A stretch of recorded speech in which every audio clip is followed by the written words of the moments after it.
నమస్తే, welcome to gossips garage. తొందరపడద్దు, ఎవరో రెచ్చగొడితే రెచ్చిపోవద్దు, పక్కనోళ్ళ influence కి గురి కావద్దు. అలర్ట్ గా ఉండండి, ఓపికతో వెయిట్ చేయండి, పార్టీ బలోపేతం కోసం పని చేయండి. భవిష్యత్ అంతా మనదే, అందరికీ అవకాశాలు వస్తాయి, నాది హామీ అంటూ జనసేన క్యాడర్ లీడర్లను పవన్ కళ్యాణ్ పదే పదే అలర్ట్ చేస్తున్నారు. అప్రమత్తతే మనకు శ్రీరామ రక్ష అంటూ దిశానిర్దేశం చేస్తున్నారు.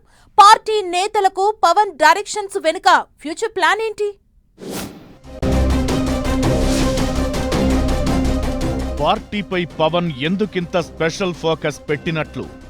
స్థానిక మున్సిపల్ ఎన్నికలపై కసరత్తు స్పీడప్. అలర్ట్గా ఉండాలని లీడర్లకు పదే పదే దిశానిర్దేశం. గ్రామస్థాయి నుంచి క్యాడర్ బలోపేతం కోసం ప్లాన్. లీడర్లు వస్తుంటారు, పోతుంటారు. ఎన్నో పార్టీలు వస్తుంటాయి, కొన్ని నిలబడ్డాయి, మరికొన్ని కనుమరుగయ్యాయి. ప్రాంతీయ పార్టీల మనుగడైతే వేళ్ల మీద లెక్క పెట్టొచ్చు. బట్ జనసేన అలా కాదు, సంథింగ్ డిఫరెంట్. తమ రూటే సెపరేట్ అంటున్నారు AP deputy CM Pawan Kalyan. Party పెట్టినప్పటి నుంచి పవన్ స్ట్రాంగ్ నమ్మకం మీదే ఉంటూ వస్తున్నారు. 20 ఏళ్లు పోరాడటానికి కూడా సిద్ధం.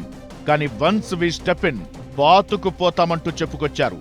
ఎవరి మీదో ఆధారపడి ఏ పార్టీ నుంచో లీడర్లు వస్తారని ఆశపడట్లేదు. నాయకులు ఎక్కడి నుంచో రారు, కార్యకర్తలనే లీడర్లుగా తీర్చిదిద్దుతామంటున్నారు. ఇదే విషయంపై గత కొన్ని రోజులుగా సీరియస్ ఫోకస్ పెట్టారు. పార్టీని సంస్థాగతంగా బలోపేతం చేసే పనిలో బిజీగా ఉన్నారు. ప్రస్తుతం 21 అసెంబ్లీ, 2 ఎంపీ, 2 ఎమ్మెల్సీలు, 3 మంత్రులు, పలువురు కార్పొరేషన్ చైర్మన్లు, డైరెక్టర్లతో బలంగా ఉన్న పార్టీని రానున్న రోజుల్లో మరింత బలోపేతం చేయాలని ఫిక్స్ అయిపోయారు. కూటమిలో భాగస్వామ్యంగా ఉంటూనే సొంతంగా బలపడేందుకు వ్యూహరచన చేస్తున్నారు. అధికారం, విపక్షం అన్న తేడా లేకుండా రోల్ ఏదైనా 10 కాలాల పాటు పార్టీ నిలబడాలని కలలుగంటున్నారు పవన్.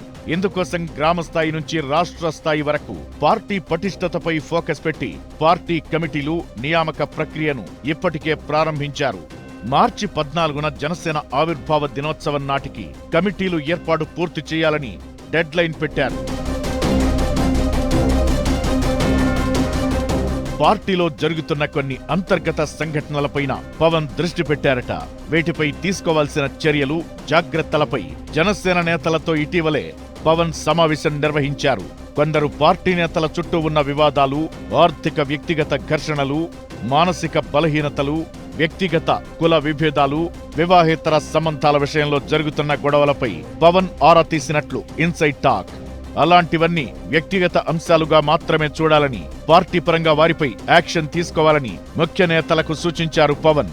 అయితే ఇలాంటివన్నీ పార్టీకి ఆపాదించే కుట్ర జరుగుతోందని, అలాంటి వాటిని తిప్పికొట్టాలని పార్టీ నేతలకు సూచిస్తున్నారు పవన్. అయితే పవన్ ఇంతలా పార్టీపై ఫుల్ ఫోకస్ పెట్టడానికి ప్రధాన కారణం స్థానిక సంస్థల ఎన్నికలే అంటున్నారు నేతలు. సార్వత్రిక ఎన్నికల్లో 21 అసెంబ్లీ, 2 ఎంపీ స్థానాలు మాత్రమే తీసుకున్న పవన్ స్థానిక సంస్థల ఎన్నికల్లో మెజారిటీ స్థానాలు తీసుకుని పట్టు సాధించేలా వ్యూహాలు సిద్ధం చేస్తున్నారట.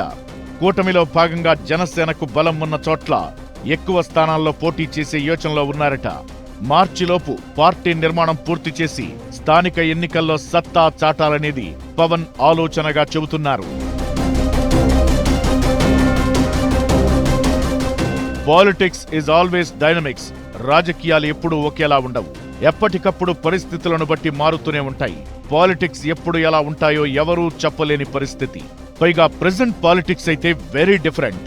ఇవాళ ఓ పార్టీలో ఉన్న నేత రేపు ఏ పార్టీలో ప్రత్యక్షమవుతారో, ఎందుకు పార్టీ మారుతారో అంతకంటే అర్థం కాని పొలిటికల్ సినారియో ఈనాటిది.